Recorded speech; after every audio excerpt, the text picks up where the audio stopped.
Olá, mulheres queridas, vamos para a nossa leitura bíblica de hoje, dia 75 de 365 dias.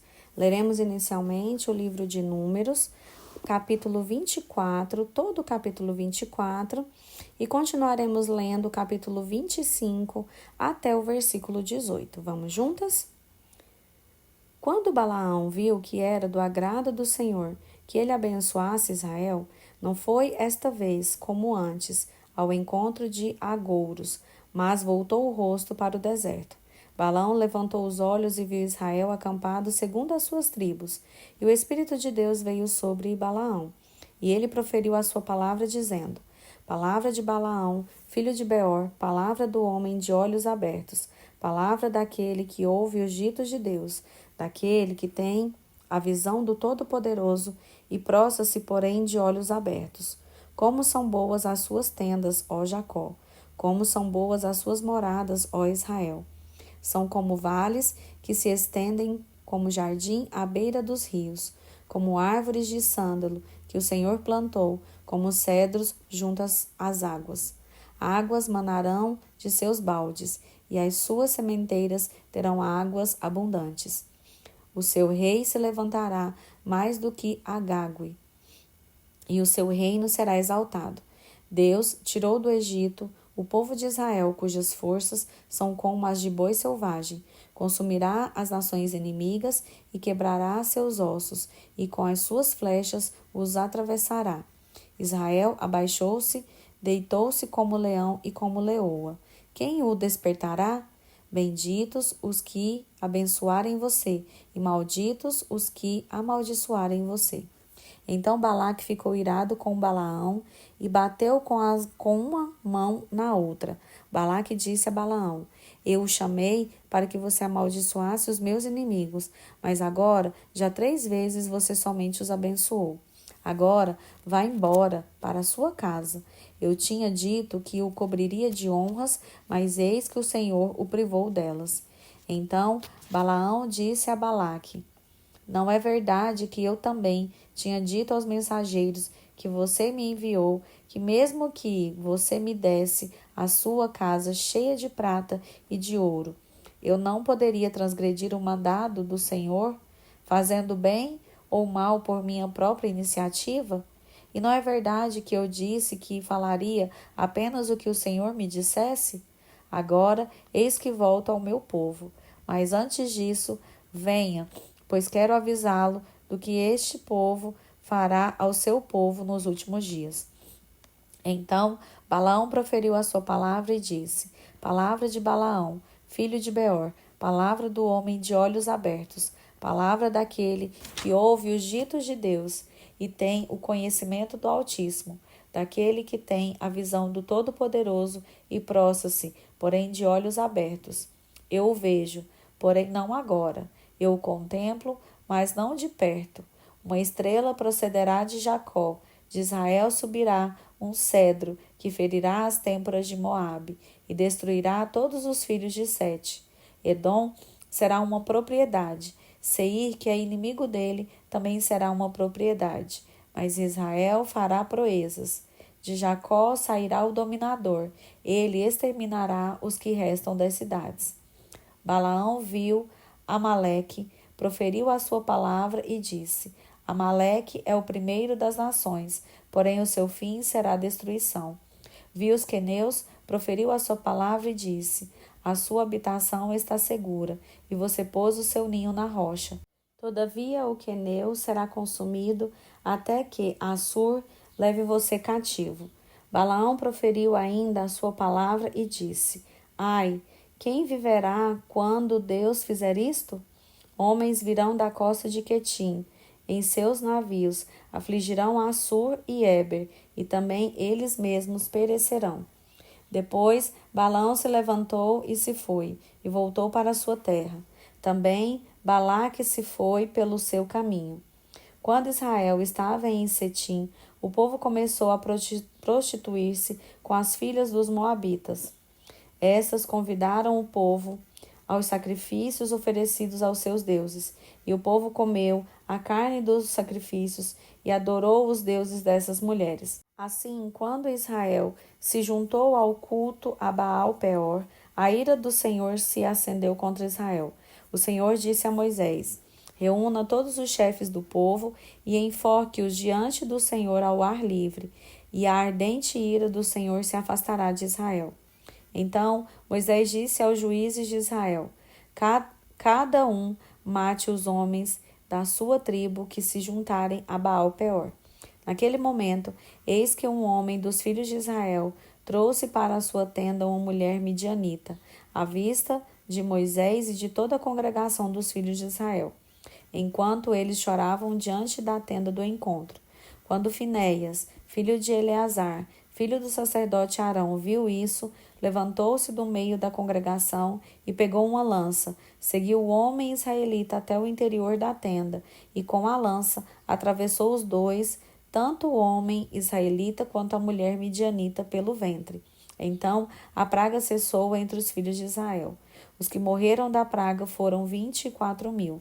Então o Senhor disse a Moisés: Finéias, filho de Eleazar, filho do sacerdote Arão, desviou a minha ira de sobre os filhos de Israel, pois estava animado com o meu zelo no meio deles, assim que o meu zelo não consumiu os filhos de Israel.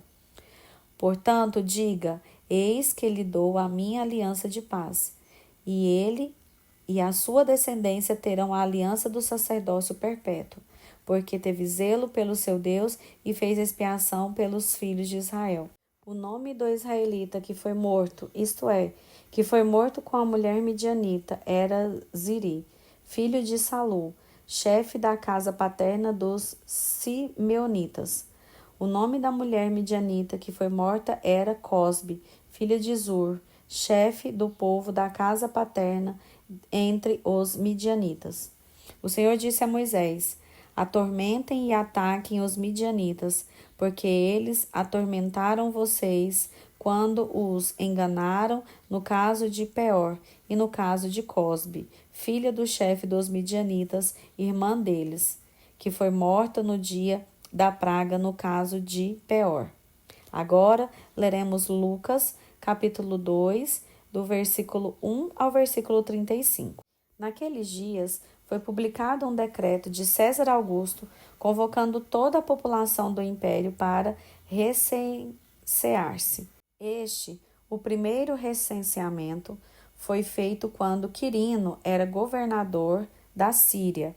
Todos iam alistar-se, cada um à sua própria cidade. José também saiu da Galileia, da cidade de Nazaré, e foi para a Judéia, para a cidade de Davi, chamada Belém, por ser ele da casa da família de Davi, a fim de alistar-se com Maria, sua esposa, que estava grávida.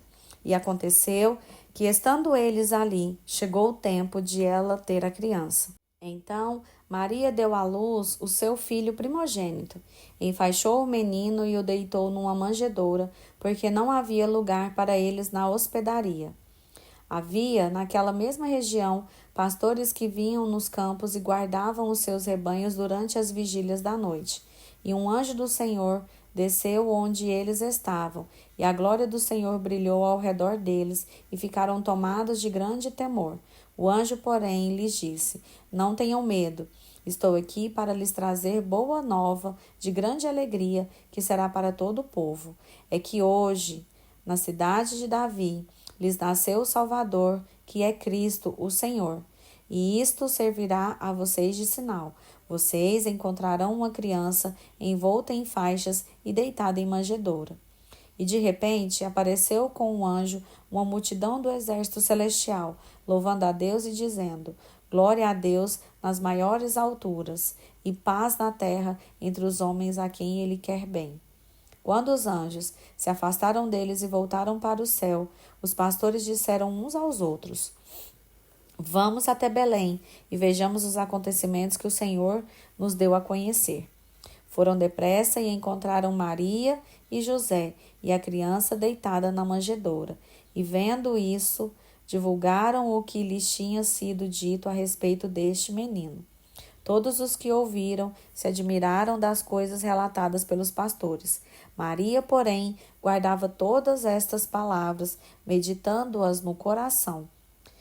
E os pastores voltaram, glorificando e louvando a Deus por tudo o que tinham ouvido e visto, como lhes tinha sido anunciado. E ao se completarem 8 dias, quando o menino foi circuncidado, deram-lhe o nome de Jesus. Esse nome tinha sido dado pelo anjo antes de o menino ser concebido. Passados os dias da purificação deles, segundo a lei de Moisés, levaram o menino a Jerusalém para o apresentar ao Senhor, conforme o que está escrito na lei do Senhor. Todo primogênito será consagrado ao Senhor. E também foram para oferecer um sacrifício, segundo o que está escrito na referida lei, um par de rolinhas ou 2 pombinhos. Em Jerusalém havia um homem chamado Simeão. Este homem era justo e piedoso e esperava a consolação de Israel. E o Espírito Santo estava sobre ele. Ele tinha recebido uma revelação do Espírito Santo de que não morreria antes de ver o Cristo do Senhor. Movido pelo Espírito, ele foi ao templo, quando os pais trouxeram o menino Jesus para fazerem com ele o que a lei ordenava. Simeão tomou nos braços e louvou a Deus, dizendo: Agora, Senhor, podes despedir em paz o teu servo, segundo a tua palavra, porque os meus olhos já viram a tua salvação, a qual preparaste diante de todos os povos, luz para revelação aos gentios e para a glória do teu povo de Israel. E o pai e a mãe do menino estavam admirados com o que se dizia a respeito dele. Simeão os abençoou e disse a Maria, mãe do menino: Eis que este menino está destinado tanto para a ruína como para a elevação de muitos em Israel, e para ser alvo de contradição, para que se manifestem os pensamentos de muitos corações. Quanto a você, Maria, uma espada atravessará a sua alma. Agora leremos Salmos, capítulo 59, todo o capítulo. Ao mestre de canto, segundo a melodia, não destruas. Hino de Davi, quando Saul mandou que lhe vigiassem a casa para o matar. Livra-me, Deus meu, dos meus inimigos. Põe-me fora do alcance dos meus adversários. Livra-me dos que praticam a iniquidade e salva-me dos homens sanguinários. Pois eis que armaram ciladas a minha alma. Contra mim se reúnem os fortes, sem que eu tenha cometido qualquer transgressão ou pecado. Ó Senhor, sem culpa minha, eles se apressam em me atacar. Desperta, vem ao meu encontro e vê. Tu, Senhor, Deus dos exércitos, és o Deus de Israel. Desperta, pois, e castiga todas as nações. Não te compadeces de nenhum dos que traiçoeiramente praticam a iniquidade. Ao anoitecer, uivam como cães à volta da cidade. Proferem ameaças em seus lábios a espadas, pois dizem: quem vai ouvir? Mas tu, Senhor, vais rir deles, zombará de todas as nações. Em ti, força minha, esperarei, pois Deus é o meu alto refúgio. Meu Deus virá ao meu encontro com a sua misericórdia. Deus me fará ver a derrota dos meus inimigos. Não os mate, para que o meu povo não se esqueça. Dispersa-os pelo teu poder e abate-os, ó Senhor, escudo nosso. Pelo pecado de sua boca, pelas palavras de seus lábios, na sua própria soberba sejam enredados e pelas maldições e mentiras que proferem. Consome-os com indignação, consome-os para que deixem de existir e se saiba que Deus reina em Jacó, até os confins da terra. Ao anoitecer, uivam como cães à volta da cidade. Vagueiam à procura de comida e se não se fartam, então rosnam. Eu, porém, cantarei a tua força. Pela manhã louvarei com alegria a tua misericórdia. pois tu me tens sido alto refúgio e proteção no dia da minha angústia. A ti, força minha, cantarei louvores, porque Deus é o meu alto refúgio, é o Deus da minha misericórdia. Agora leremos Provérbios, capítulo 11, o versículo 14. Não havendo direção sábia, o povo fracassa. Com muitos conselheiros há segurança. Louvado seja Deus, eu sou a Joyce e agradeço pela sua companhia até aqui. Que você tenha uma semana abençoada, guardada e protegida pelo Senhor. Até mais.